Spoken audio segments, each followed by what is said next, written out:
그 결혼을 하면은 보통 예비 부부들이 그 웨딩, 결혼식 거기에는 굉장히 많이 노력을 하세요. 결혼을 딱 하잖아요. 그럼 그때부터 노력을 좀 안 하세요. 그래서 결혼을 했다고 해서 이것이 끝이 아니라 그 결혼을 하면은 무조건 노력을 해야 앞으로 나아가지.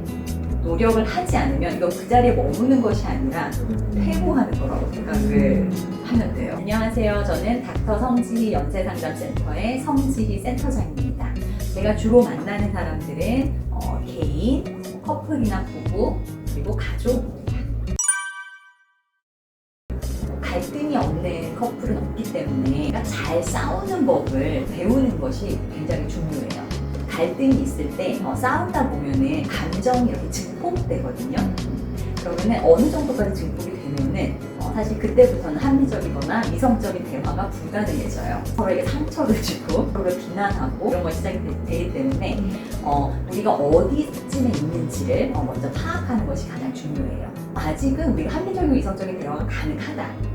그러면 몇 가지 규칙에 따라서 대화를 하고 싸워보라고 저는 말씀을 드리거든요. 그 중에 첫 번째 규칙은 반영하기와 경청하기예요. 우리 지금 싸우고 있네? 라고 인지하는 순간 우리 그러면은 반영하기와 경청하기를 해보자. 그래서 시간을 딱 정해요. 듣는 거 굉장히 힘들죠. 왜냐면 상대방이 말을 하면은 나는 무슨 생각부터 드냐면은 저걸 어떻게 반박해야지? 이 생각부터 하고 있거든요. 그렇기 때문에 한 사람은 무조건 계속 듣는 역할, 한 사람은 말하는 역할 정해서 해보시는 게 가장 중요해요. 그냥 우리가 상대방이 말하고 있는데 핸드폰 본다거나 아니면 먼 산을 가거나 이런 거는 우리가 정말 듣고 있다라고 말할 수 없어요.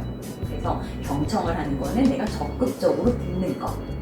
그래서 고개를 끄덕인다거나 아니면은 아이 컨택을 한다거나 아니면 내가 정말 적극적으로 질문을 해본다거나 이러면서 내가 정말 듣고 있다는 거를 온 몸으로 표현을 해주면서 듣는 것이 경청하기예요.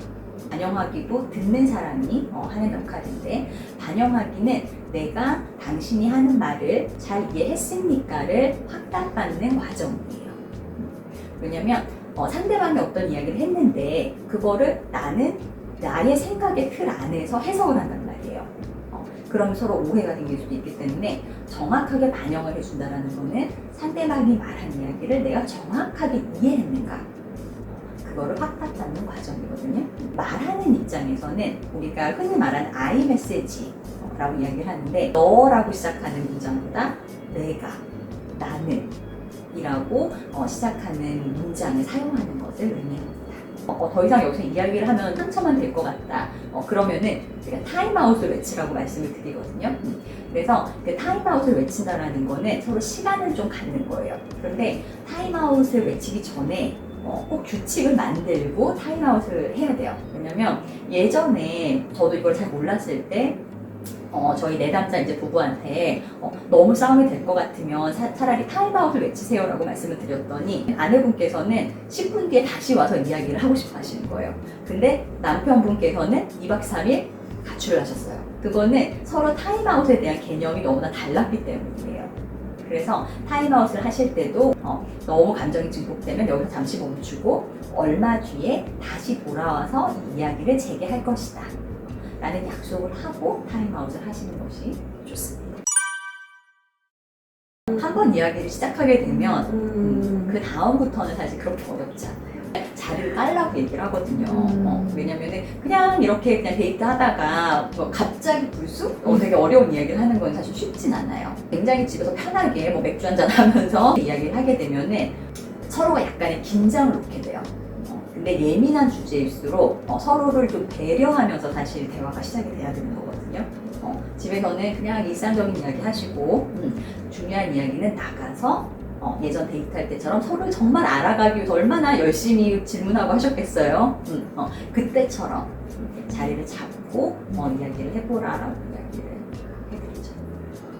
그 결혼을 하면은 보통 예비 부부들이 그 웨딩, 결혼식 거기에는 굉장히 많이 노력을 하세요.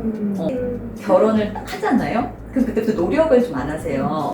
그래서 결혼을 했다고 해서 이것이 끝이 아니라 결혼을 하면은 무조건 노력을 해야 앞으로 나아가지.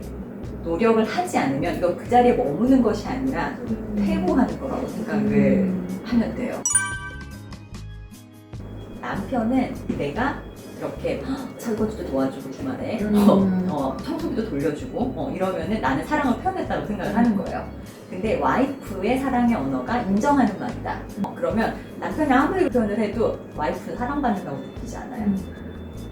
그럼 오해가 되는 거죠. 이 사람 결혼하더니 변했다. 이렇게.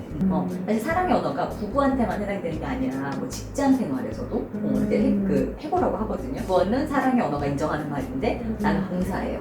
그러면 나는 내 직원을 위해서 여러 가지 막 해주는 거예요. 근데 내 직원한테 인정하는 말은 칭찬은 안 해주고 그럼 내 직원은 우리 과장님은 나를 인정하지 않아. 나를 아끼지 않아. 이렇게 되는 거죠. 그래서 상대방이 누구냐에 따라서도 조금씩 달라질 수는 있는데 사랑의 언어라고 하잖아요. 그래서 언어이기 때문에 사실 내 모국어가 뭔지를 아는 거예요. 내 모국어가 한국어면 내가 한국어로 사랑합니다 하는 거고 내 모국어가 만약에 독어다. 그럼 이힐리드디힐을 하는데 상대방 독어를 못해. 그럼 못 알아듣겠죠. 그렇기 때문에 그 언어이기 때문에 이게 교류하고 서로 이해하고 의사소통하는 데 사실 좀 필요하죠.